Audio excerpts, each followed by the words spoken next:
And that's when... Could this be the last chance for an aerospace giant? The Boeing T-7 Red Hawk isn't just another trainer jet. What you're looking at might be the swan song of manned training aircraft as the world pivots toward drones and unmanned systems. For Boeing, the stakes couldn't be higher.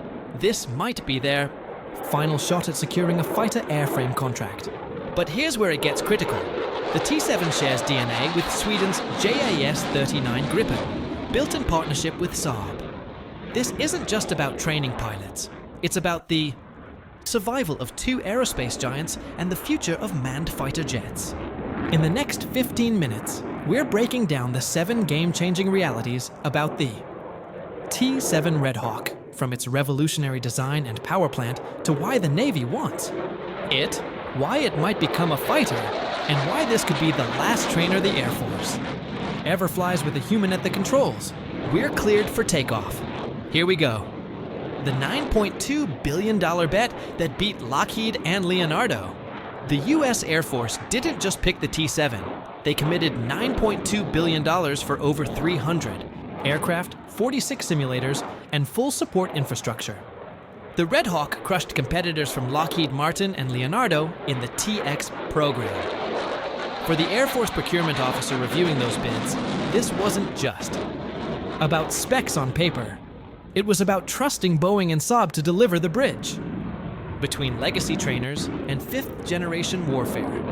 And if a single contract decision can shape the future of pilot training for the next 50 years, imagine what's at stake for Boeing's entire defense portfolio. It replaces a legend that trained generations since the 1950s. The T-7 is stepping into massive boots. The Northrop T-38 Talon, which has trained pilots since the 1950s. For the instructor pilot who flew the T-38 for decades, watching the Red Hawk arrive isn't just nostalgia. It's witnessing the end of an era. The T-38 was good, but the T-7 is advanced in every single way. And if the T-38 served over 50 years, the T-7 could represent the last manned trainer the Air Force ever uses, because what comes next isn't just a new jet. It's the question of whether humans will even be in the cockpit. A fully digital cockpit mirroring the F-35's advanced systems. The T-7 Red Hawk is equipped with cutting-edge technology, data links, simulated, radar, all digital systems, and a fully digital cockpit that mirrors fifth generation fighters like the F-35. For the young pilot transitioning from civilian flight school, stepping into the T-7s. Cockpit isn't a gentle learning curve. It's an immediate immersion into the same systems they'll use in the F-35 or next-generation air dominance fighters. And if a training aircraft can replicate the most advanced fighter systems in existence, it means pilots are no longer learning to fly. They're learning to dominate. Contested airspace from day one. From design to first flight in just 36 months. Saab's digital engineering helped move the T-7 from initial design to first flight in just 36 months. For the Boeing engineer watching major fuselage sections join in just 30 minutes on. The advanced production line, this isn't just speed, it's proof that digital design revolutionizes aerospace manufacturing. Saab builds the aft section and even opened a US facility dedicated to this program. And if two companies on different continents can produce a cutting-edge jet in 3 years, it raises the question, why does every other defense program take a decade? A single engine producing 3 times the thrust of the Dome, T-38's twin engines, the T-7's single GEF-404 engine, the same power plant found on the legacy F/A-18. Hornet and early Gripen models produces 3 times the thrust of the T-38's twin engines. With a max takeoff weight just over 12,000 pounds and 17,000 pounds of thrust, the FIC T-7 achieves a better than 1-to-1 thrust to weight ratio.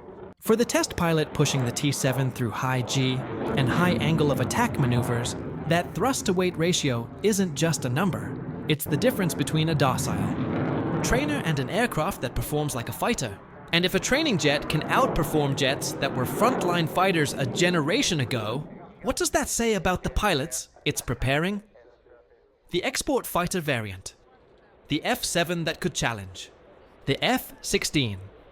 Boeing intends to offer an armed version of the T-7, tentatively designated the F-7, to compete in the global export market. Today, the F-16 is the most exported Western fighter.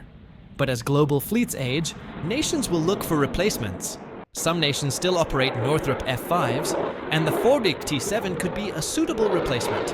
Its clean sheet design and easy maintenance could make it a serious competitor. For the defense minister of a smaller nation evaluating fighter options, the F-7 offers something rare: modern capability without the F-35's cost or complexity. And if the F-7 succeeds in export markets, it would be a lifeline for both. Boeing, facing challenges in commercial aviation and the end of FA-18 production, and Saab, whose Gripen has struggled in competitions despite Brazil, operating the Gripen E/F. Success here isn't just profit, it's survival. The Navy wants in the T-7B and 64 aircraft on the table. The US Navy is considering the T-7. A navalized version, the T-7B, has been submitted for the Navy's Tactical Surrogate Aircraft program, intended to replace both the T-45 Ghost Hawk trainer and F-5 adversary aircraft. The winner could result in up to 64 aircraft purchased. For the Navy program manager evaluating trainers and adversaries, the T-7B represents something powerful: commonality with the Air Force, proven design, and dual role capability. And if the Navy selects the T-7B, it doesn't just expand Boeing's contract, it creates a unified training ecosystem across US military aviation. One jet, two services, a generation of pilots learning the same way. What we just learned. The T-7 Red Hawk isn't just replacing the T-38. It's a $9.2 billion statement about the future of pilot training. A jet designed in 36 months, powered by an engine with a better than 1-to-1 thrust-to-weight ratio, and equipped with F-35 level digital systems. What this means for Boeing. This is their last stand in the fighter airframe business. The commercial division is bleeding. The FA-18 line is closing. The T-7 and its F-7 export variant might be the only path forward. For Saab, export success with the F-7 could vindicate the Gripen partnership and open markets where the Gripen alone has struggled. For US military aviation, if the T-38 served 50+ years and the T-7 could do the same, this might genuinely be the last manned trainer ever fielded. The next generation, AI. Drones. Unmanned collaborative combat. The real cliffhanger. The T-7 is named the Red Hawk as an homage to the Tuskegee Airmen and their red-tailed aircraft, as well as the Curtiss P-40 Warhawk flown by the 99th Fighter Squadron, the first African-American fighter squadron in the US Army Air Forces. But here's what almost no one is talking about. The airframe can be converted into an aggressor aircraft or even a light fighter/attack jet. Because if a trainer designed to prepare pilots for 5th-generation warfare can also serve as a frontline aggressor and a budget fighter, then the T-7 isn't just the last manned trainer. It might be the most versatile combat airframe of the 21st century. And that's a story just beginning to unfold. And that's when